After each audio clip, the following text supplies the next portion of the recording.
Henry Ford is legendary for launching the affordable Model T, a car that almost anyone could afford, and truly launching the age of the automobile. But before his success, he was beset with 2 failed companies in just 3 years, being kicked out of his second one, which went on to become the luxury brand of Ford's mortal enemy, Cadillac. But revenge is sweet, and he later took over what became Lincoln and kicked out the opponent who had made it all possible. Welcome back to All Cars, y'all. If you're new here, my name is John, and this is a far too brief history of when Henry Ford, through one of his failures, accidentally created Cadillac, which in turn created what became Henry Ford's brand, Lincoln. Most people know that Henry Ford founded Ford Motor Company and then set out to change the world in 1908 with the Model T. But before his success, he had started 2 failed companies.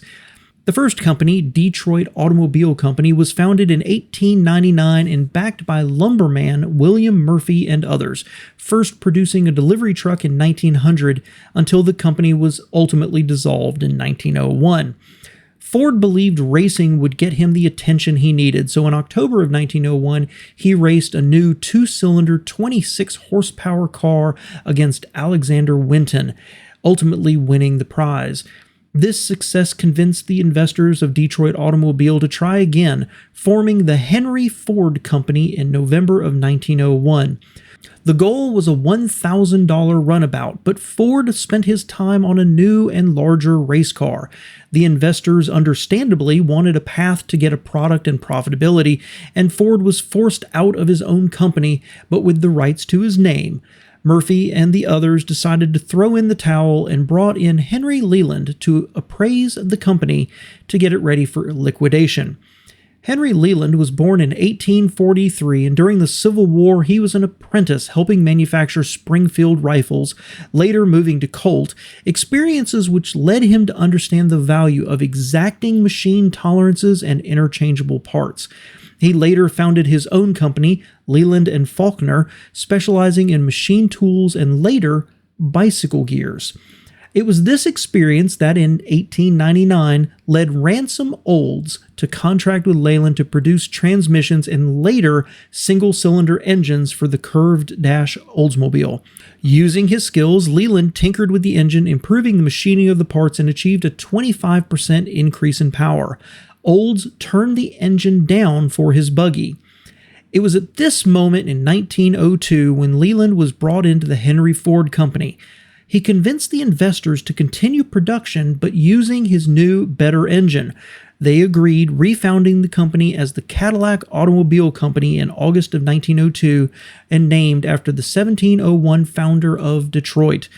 The first model, the Runabout, was coincidentally almost identical to the 1903 Ford Model A, but with a 10 horsepower versus the 8 horsepower motor in the Ford, and with a reputation as a much better built car. Other models followed, and in 1905, Caddy and Leland and Faulkner Manufacturing merged to form the Cadillac Motor Company. Ranked among the finest cars in the U.S., it was the first volume manufacturer to offer a fully enclosed car in the Model H and the Model K, and it won the Dewar Trophy after winning an interchangeability test in the UK, a direct result of Leland's demand for precision parts, and part of what helped bring on their later slogan of the standard of the world. In 1909, General Motors purchased Cadillac for $4.5 million.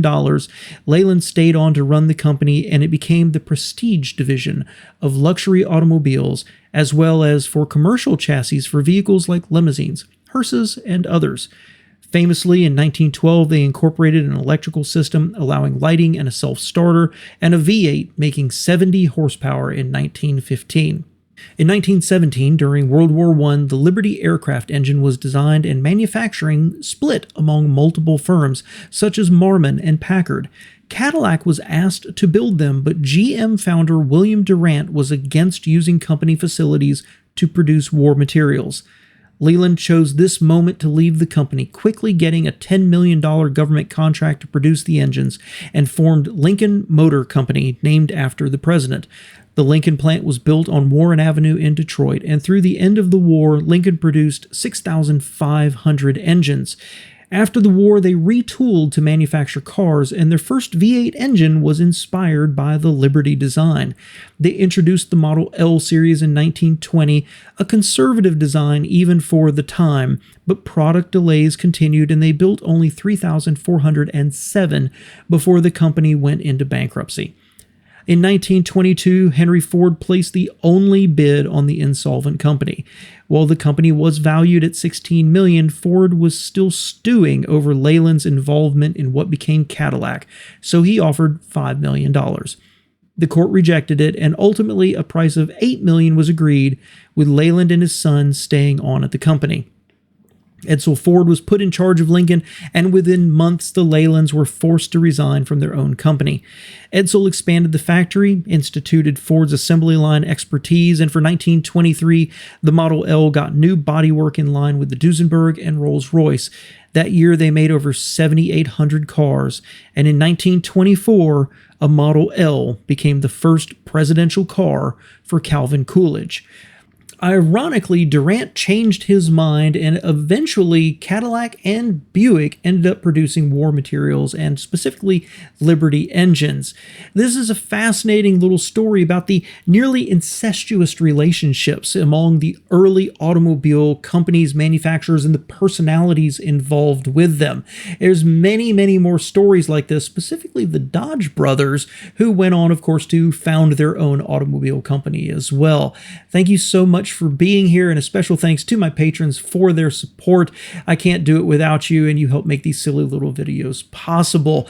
If you haven't checked out my second channel, All Cars Reacts, please do so. I do reaction videos, news, opinions, and generally just vlog about whatever's on my mind about the automobile industry.